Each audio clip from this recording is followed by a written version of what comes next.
We're tackling the verbal analogy section of the AFOQT, a subtest that measures your ability to see relationships between words. Every question follows the same structure. A is to B as C is to some unknown word. Your mission is to find the word that has the same relationship to C as B has to A.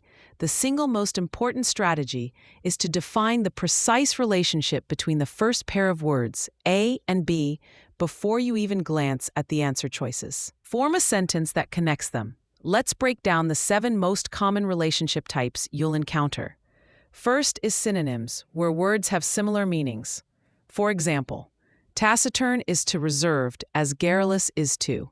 Taciturn and reserved both mean quiet, so you need a word that means talkative, like loquacious. The second type is antonyms, or opposites. If you see elevate is to plummet, you know the relationship is to raise versus to fall sharply. The third relationship is part to whole. For instance, cockpit is to airplane as. A cockpit is a part of an airplane. A correct answer would be something like bridge is to ship. A bridge is the part of the ship used for command and navigation. This brings us to the most common exam trap, relationship reversal. The test will give you a distractor that reverses the order. In our example, they might offer car is to wheel. A wheel is part of a car. But the order is whole to part, which is incorrect. You must match the direction of the relationship exactly. The fourth type is function or tool. Compass is to navigator, as a compass is a tool used by a navigator.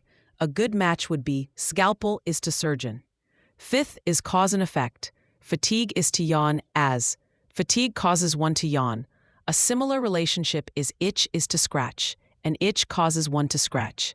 Sixth, we have category or type. For example, falcon is to bird as. A falcon is a type of bird.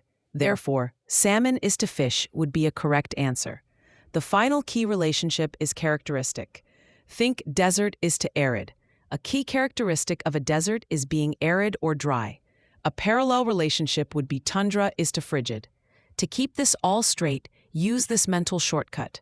First, find the story between A and B, creating a simple sentence that defines the relationship. Like, a compass is a tool used by a navigator, makes the connection concrete and prevents you from falling for distractor choices that have a different, less precise relationship. For free practice questions, AI-powered explanations, and more exam prep tools, visit openexamprep.com. That's openexamprep, all one word, .com.